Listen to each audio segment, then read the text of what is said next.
make sure they have the black woman interview them on this. Make sure it's the black woman. It can't be a white woman. It's got to be her. Is there anything that surprised you when you were watching the footage? No, that didn't surprise me at all. Because you've known him? Yes, yeah. Those behaviors. And I think it was surprising that he actually filmed it. Yeah, and I want to ask about that, because how did you go about getting the footage? And do you know the intent this part of the right here is videographer? Important. Why he or this person took the footage? She's a journalist, right? Yeah. So she's not going to reveal her sources, so you don't have to reveal that. Not going to reveal that. Oh, why is this so funny?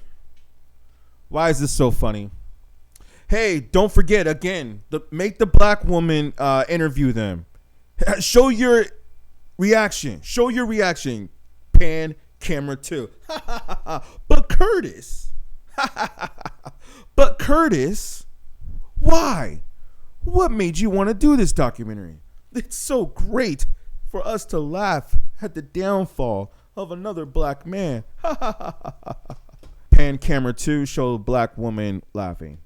You know, it's interesting too, because I was reading the description of this YouTube title for Good Morning America, and nowhere does it say the director's name, her. But even Gene Deal said that she had reached out to him and said that she wanted to have him be a part of the documentary, but you know, he said they couldn't get the money right. And then he said he was considering doing it just because of 50. He said that this woman right here, I forgot her name, I think it's Stapleton or something. They don't even put her name in the credits, so it's hard to find out who she is. They're really making 50 the face of this. But the interesting thing, though, is that they said behind the scenes that she is actually the one who had all the creative control, and 50 did not. So that is the reason why she's here doing these interviews. But I want to just say real quick that it's interesting how they talk about the videographer. The videographer is not remaining anonymous because they want to keep their sources quiet. That's a lie. The reason why the videographer is remaining silent is because this person is afraid. This person is afraid of what Diddy is going to do to him when he gets out. I don't even think he has to wait till Diddy gets out. Diddy, I'm sure, knows who it was that did it, because there was an article that came out of one of Diddy's longtime videographers who said that he didn't film the footage of Diddy in the hotel, that he was supposed to film the footage, but he was out on vacation, so they hired a third party. They're claiming that this third party went and sold the footage to Netflix. Probably because Diddy didn't pay. Yo, Diddy, record industry, moguls, rich people, take care of your people. Take care of the people that are helping you. Don't go and spend all your money at the strip clubs or for thousands of bottles of baby oil. Take care of the people that are working with you, man, so you don't have your footage, your content end up in the wrong hands like this person right here. Man, what an example we can learn from this, man. Lessons learned. Be careful who you work with, man. It could end up in your ops. But I want to go back to this real quick before we get up out of here, that I could see why 50 could be a little upset. This man has your baby mother. Let's pull up a better picture. Your baby mama's attracted to him. And I want to cut back to this part right here where it says that 50 Cent claims ex Daphne Joy had hopes of having a second child, but started receiving money from Diddy after the plan failed. But I mean, imagine that, where some reports allegedly say that when she would go over to Diddy's house with their kid, that his son liked being around Diddy. It almost makes you think like, I really care for you, but not when Diddy's in town. She have remained in each other's lives because of their son, who was born in September of 2012. When did 50 make the song Have a Baby by Me, Baby, Be a Millionaire, right? And then he meets this woman a few years later, Daphne Joy, and then they have a baby and she becomes a millionaire. Woo! Be careful what you put out there and speak into existence. It really makes me wonder again, is 50 a simp? Because you should have known better, dude, before you got with this girl.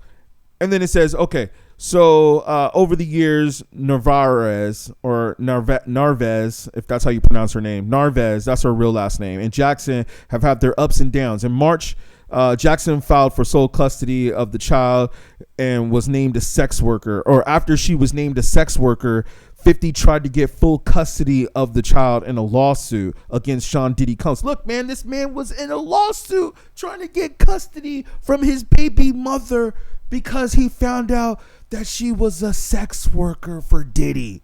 Oh.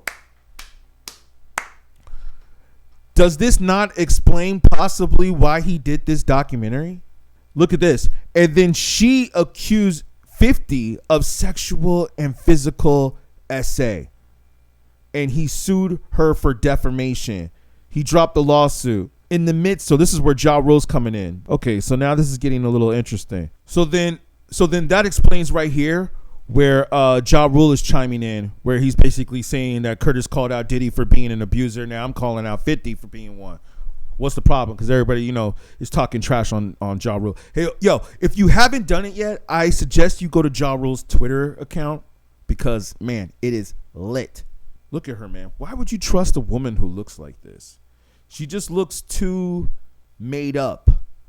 Man, she loved those freak offs with Diddy. They said that there was text messages where she was saying that she couldn't wait to see Diddy and have, her and other men with Diddy involved in activities, shall we say. Trying to keep this video somewhat PG-13. You know what I mean?